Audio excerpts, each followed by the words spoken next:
Hello and welcome. Today I will be showing you what I think is the simplest way to make a beer at home by using an extract kit and some simple equipment. Today I will show you all the steps from the very beginning to the final beer. So sit back, relax and enjoy the video.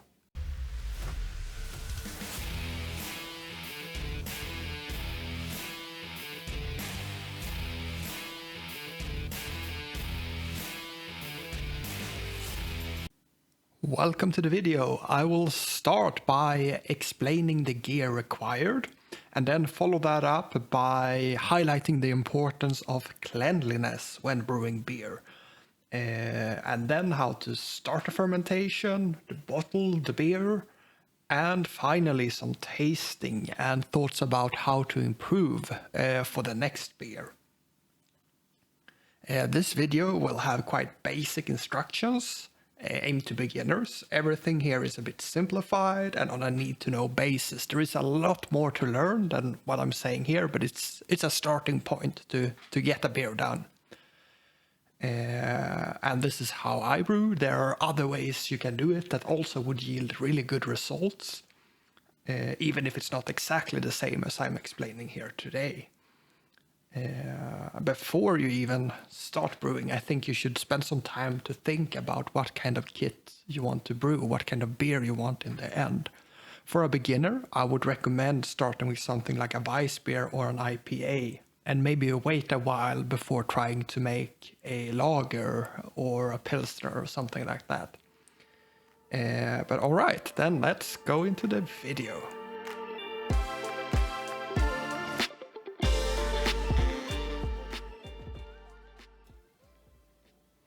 So, you will need time to brew. It's quite time consuming and will take a few weeks before you have a final beer.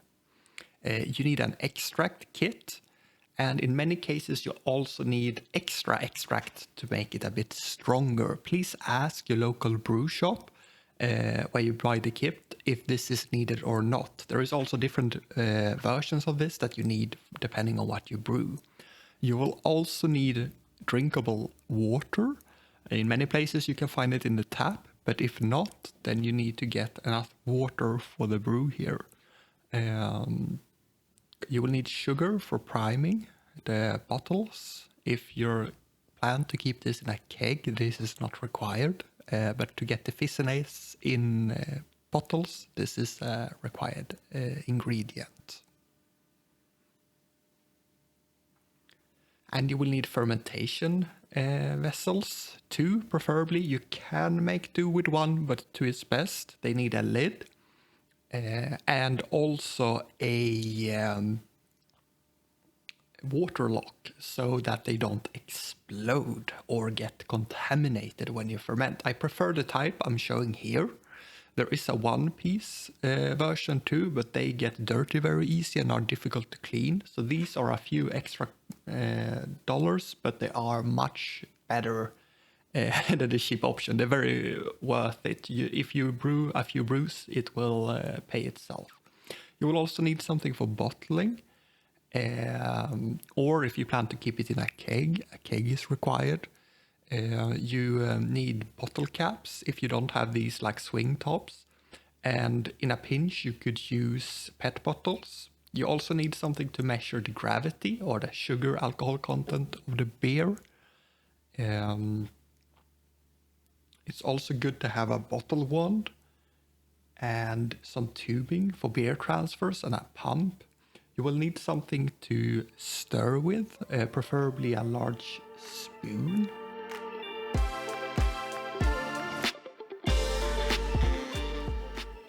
So when you get a kit like this, you open it with a scissor, and there is usually 2 different pouches within.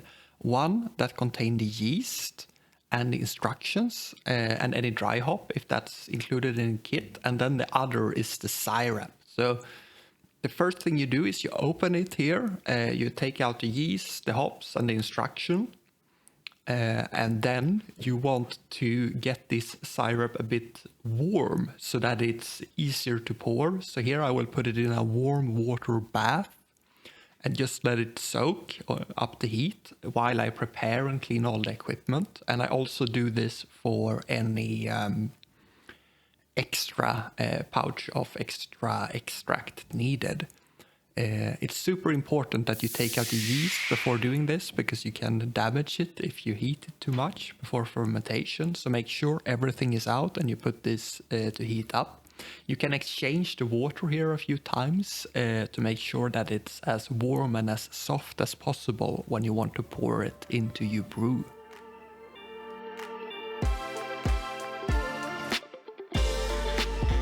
All right. Before going any further here, I think it's high time that we have the talk.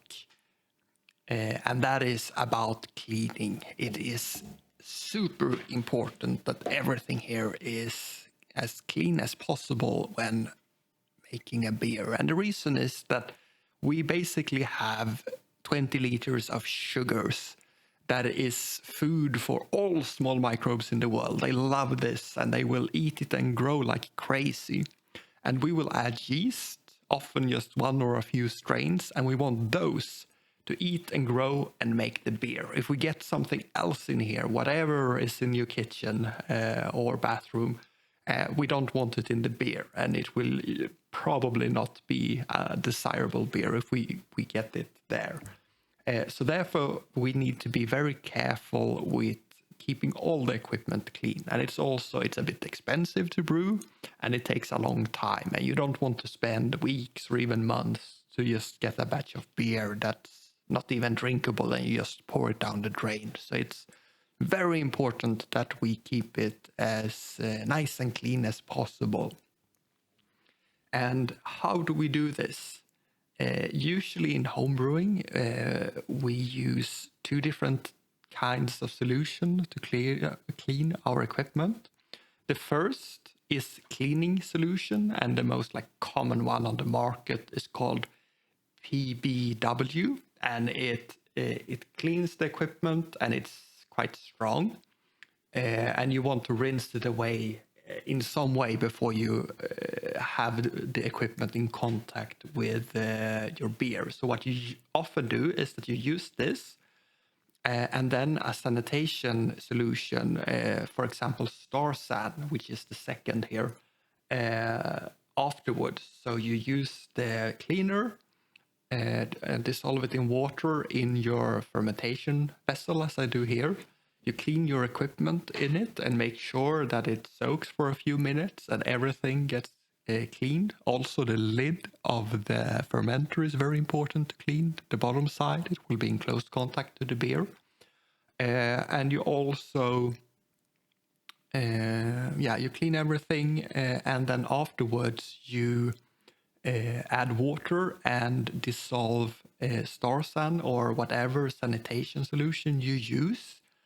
And this you can leave, you don't have to rinse it off with anything, so it will foam a lot, as you will see here in the video, but this is very nice. It will clean your equipment, it will not affect the taste of your beers. You can leave the foam here, don't fear the foam, as they say, and let that sit. First rinse everything again, as said, let it soak for a few minutes here too. And then pour out the Star San, make sure there's no excess left, but leave the foam. It's very nice to have the foam.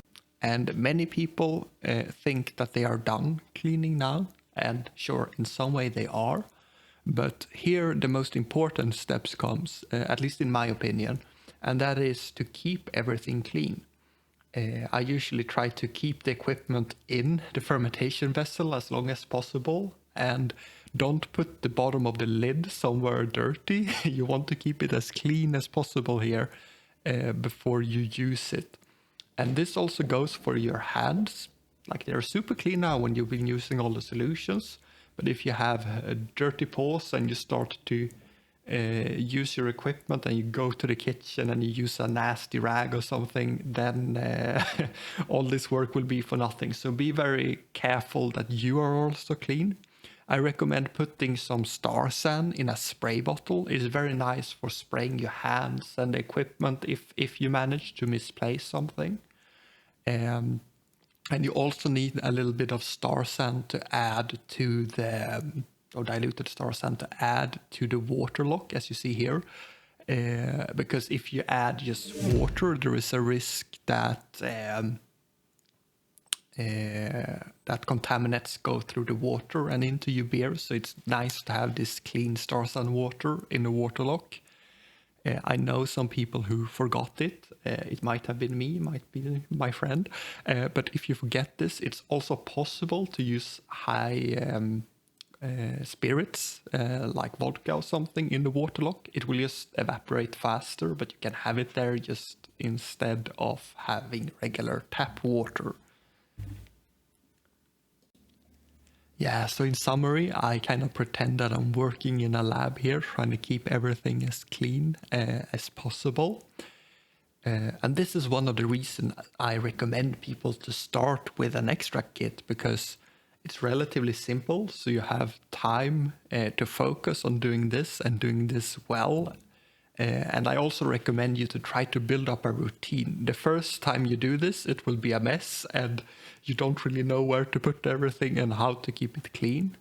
But after you've done this a few times, you will get more and more comfortable and it will become second nature and you will not even have to think about it anymore.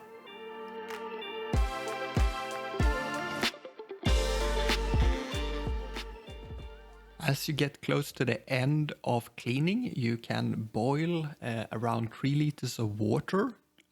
Look at the instructions if they say anything specific for your syrup. But around 3 liters of water, so you have that on hand. And then you want to pour the syrup into the fermentation vessel like this. Note that I have the lid halfway on here. And that is to avoid as much dirt and stuff from the environment to get in as possible. It's not easy to keep it closed all the time, so I won't worry with that. But it's good to keep it on like this so you don't contaminate the bottom side of the lid when having it on like this, and also prevent stuff from falling into most of it. And as you see here, I've poured in as much syrup as I can. And then I add some of the warm water to the syrup here to make it dissolve, and then I pour the rest into the fermenter, because you want to get everything out, or as much as possible, because this will affect the alcohol and sugar content of the beer. If you don't get most of it in, then you will get a quite weak beer, and if you get more, you get it a little bit stronger. So make sure you get everything from the kit here. You see, after adding the heated water, the last part here comes out a lot easier than trying to force it out by hand. You can do this a few times, both for the main extract and for the extra extract that you add to your brew. And once you added all your extract, make sure to add all the boiling water that's asked for in the recipe, or around 3 liters. This is both to kill most of the bacteria and all other things that could have gotten into the sugars here before we add the yeast, so they get a clean slate. So we add the warm water now, mix it. It also helps to dissolve the syrups a little bit. And then we top up with cold water afterwards. And the recipe will say how much you need. I think for mine it was 19 liters in total. So then I look at the scale on the outside of the fermenter here, and I just pour cold tap water until it's at the right level. And during this step here, you want to stir it really well so that all the syrup gets dissolved. Otherwise, it's easy that you get a syrup lump in the bottom, but you want it evenly distributed in the wort.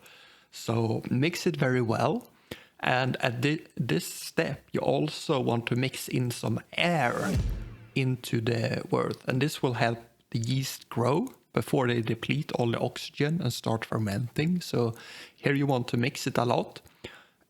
Make sure that the wort here isn't too warm before you add the yeast. So depending on your yeast, around 20 Celsius is a good mark to aim for just a simple beer like this, unless you're doing something very specific, in which case I think an extract kit like this is maybe not the best starting point. But just for a simple beer, around 20, and start from there. You don't want to go over 30 unless you really know what you're doing, because there's a very high risk of damaging the yeast if you do that.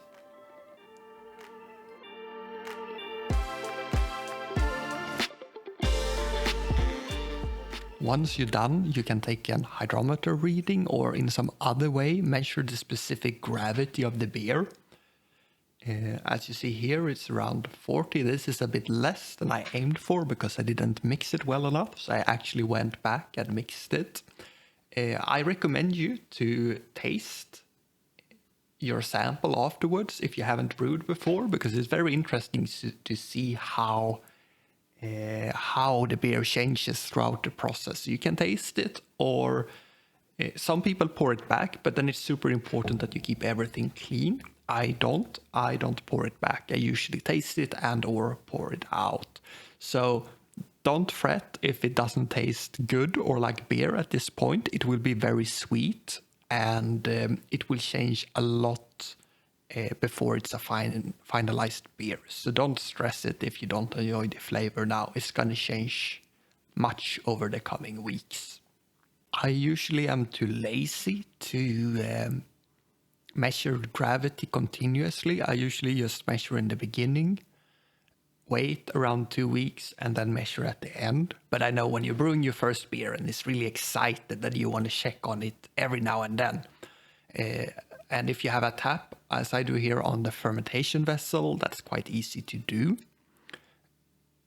And I encourage you to do it. Keep in mind, if you do it a lot, there is a risk that you introduce oxygen, and that can make the beer last a bit less time after you bottle it. So don't go crazy and do this every day, I would recommend.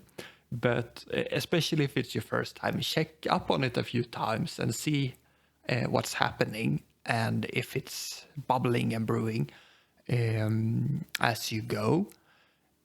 And also have a taste, because I think this is one of the privileges of brewing the beer, is that you can see how it changes over time. And it's very interesting to see how it goes from this sweet mess to something really nice and drinkable in the end. So keep an eye on it and enjoy the process. Once you have your reading, everything is finished, then you should place your beer or the wort dark and around room temperature. It depends on the yeast, but a safe bet is around room temperature for the 2 months. And the final step that most people forget about is take notes. It seems very ambitious, but it's really good to write down. I usually take 2 pages in a notebook for every beer I make, and write down the original gravity that you measure now, anything that happened during the brew day, or maybe not so much brewing now when you put everything together. Maybe you were sloppy in one part of the method, and you can write that down and correct it the next time. The name of the beer, and it's good to note down the date you started, so you know for how long it's been in the fermenter if you tend to forget about it. So it's really good to keep these notes. And also we have extra time now because we're doing a simple beer, so now it's a good time to lay a good foundation for note taking. You will not see a return on this, as with most things in this hobby, immediately. It will take a few brews before you start to get your groove on and look at your old notes and see what you did wrong and what you can do better. But this is a very important step, so don't skip out on it. And then comes the difficult part, to decide when the beer has stopped fermenting.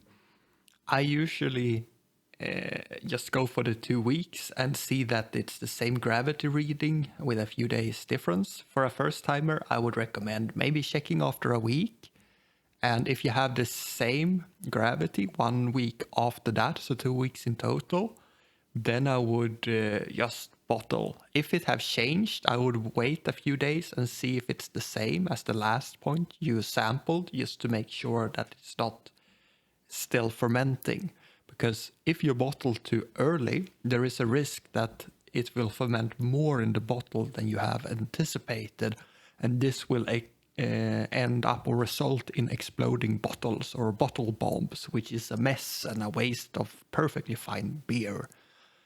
So it's much better to be a little bit safe and rather wait 1 more week than one too little. I know it's difficult to do when you're excited about your first beer, but it's absolutely better because they usually get a bit better flavor even if you wait, because then the yeast can sediment out and relax before you bottle it. And you don't have any risk of bottle bombs or anything like that. So try to have a bit of patience. I know it can be difficult, but do that. You will get a better beer in the end. Good luck.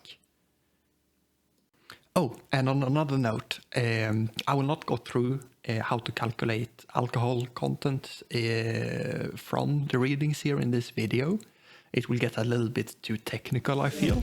But if you want me to do something like that, please let me know and I will throw together a video with the calculations.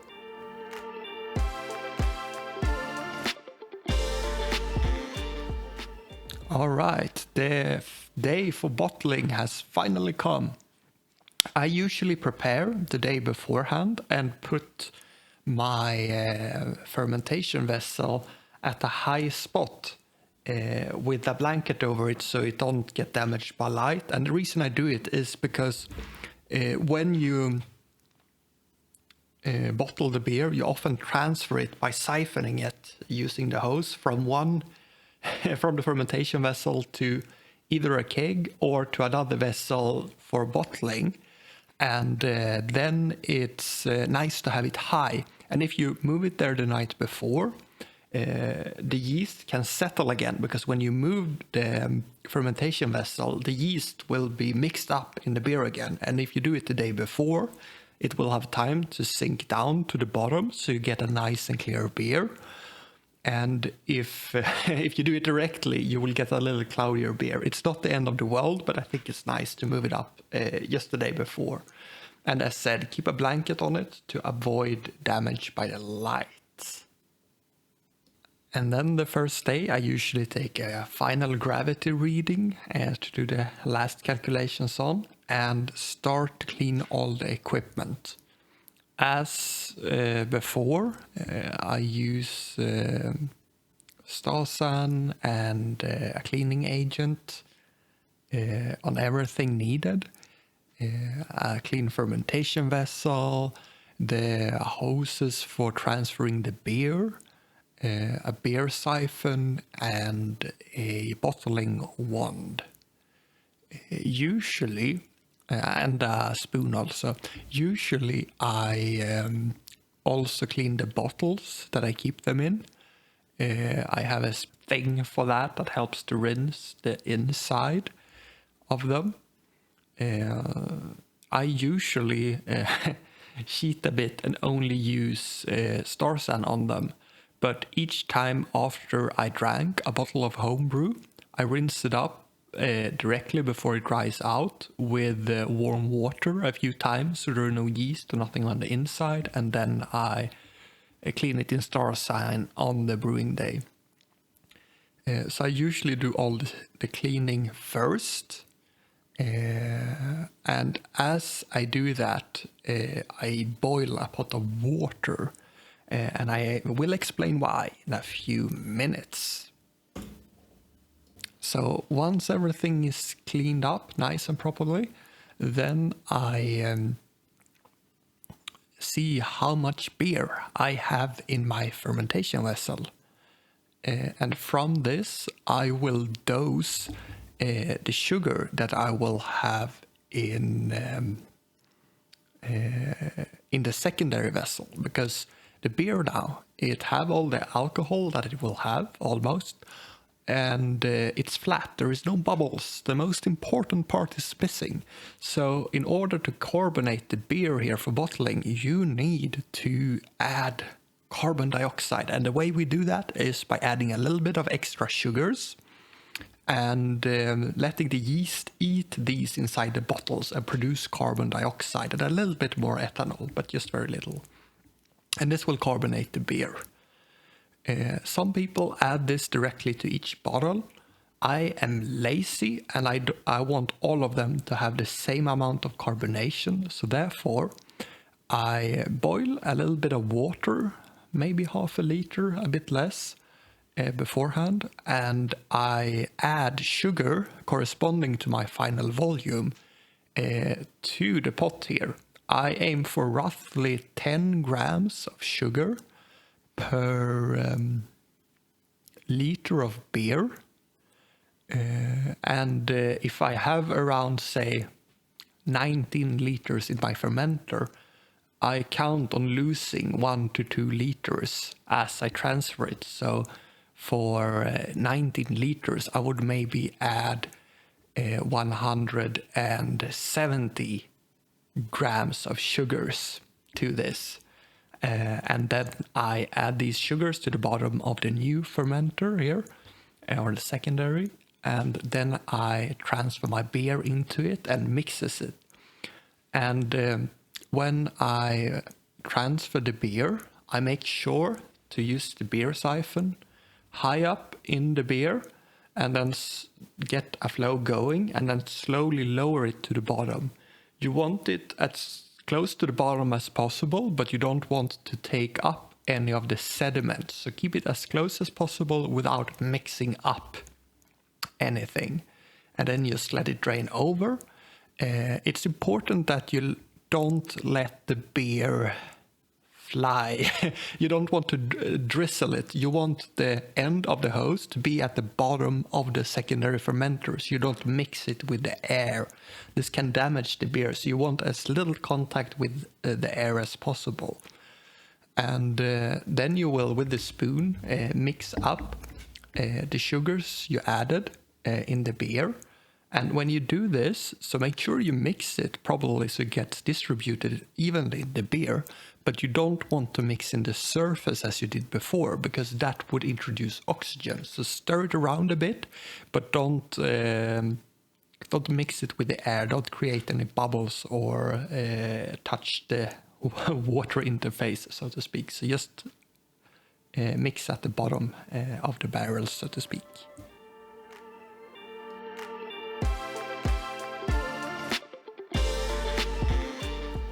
Once you have mixed everything probably, I like to keep the lid on here and keep the lids on as much as possible to avoid contamination from my kitchen. It's a bit clean, but not sterile, so we want to keep it as clean as possible. And then I put the bucket, the secondary bucket, up high, and I start to clean the primary fermenter, the first bucket, because it's easier if it never dries out. Just fill it with water so you can take care of it later, but don't let it dry out because that will be a mess to deal with later. And then once you have your beer here, the little sweeter beer now, you can give it a taste if you like. You will transfer it to the bottles.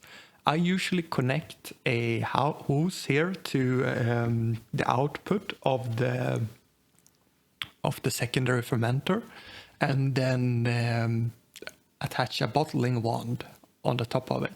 So the first years I was brewing at home, I was doing this, having the fermenter on a chair and then sitting on the floor, and it was a mess. You see my setup now, this is much better for the back. You have a chair on a table and the fermenter here on the chair, and then you can sit and work.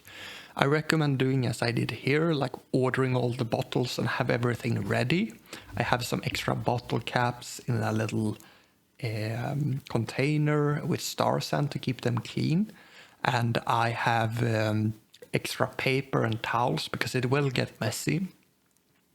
And then with the bottling wand, you want to first open the tap on the fermentation vessel, and then you want to push the bottling wand towards the bottom of the bottle to make the flow go. And as soon as you lift it, there will be no more floor. And it's the same principle here as in the previous transfer. You don't want to mix in any air. That's why you use the wand like this. You could use just housing, but if you do, it's a bit messier. It's harder to close it as easily as possible. But you still want to avoid a drip. You don't want to mix this with the air unless you absolutely have to. So in that case, you put it all the way down to the bottom too and let it flow from there. And when you fill the bottles, make sure you fill them all the way up. And then when you remove the hose or the bottling wand, it will create a little bit of headspace when you do that. And that is perfectly fine.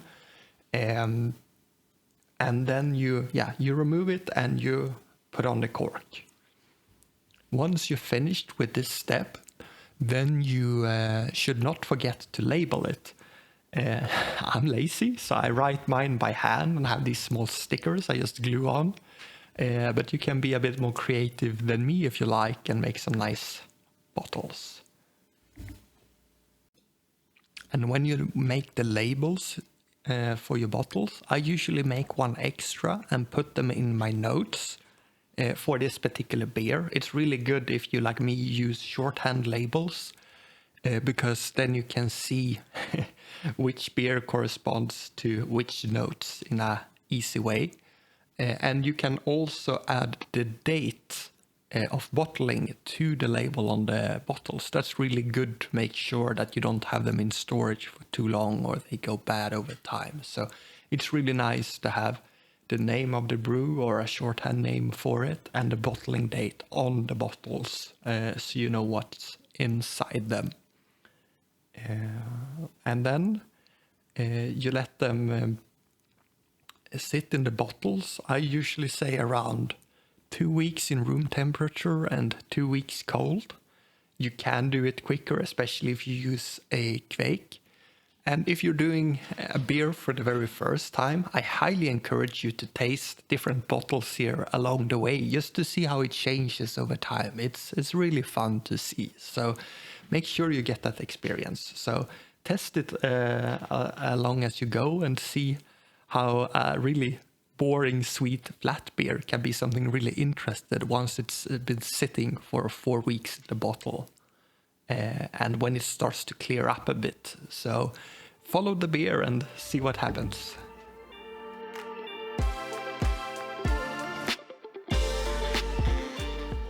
And now we're nearly at the end. So now the time has come to taste your beer. So open it up and have a good look at it. Is it the color you expected? Is it clear? Is it cloudy? How does it smell? Is it foamy? Is there no bubbles? Is there a head? There is a lot to observe here. And also, don't forget to taste it and actually enjoy it. But once you're done with all of this, you're actually not done yet. There is a very important step. Now you need to improve. If you gotta brew another time, then it's good to note down what went good, what went bad, and what you want to improve for the next beer. So it's good to keep a little bit of notes here because maybe you want to brew this kind of beer in 2 years, but then when you do, it's good to see what you wanted to change last time and tweak it. So don't write any essays, but just add a little note. Maybe you wanted more carbonation, or maybe a drier beer, or whatever. Maybe you want to make sure you don't add so much oxygen in the bottles when you bottle them. There is always something to improve. So with all of that said, I wish you good luck and that you enjoy your first batch of beer that you want to try to brew. So cheers!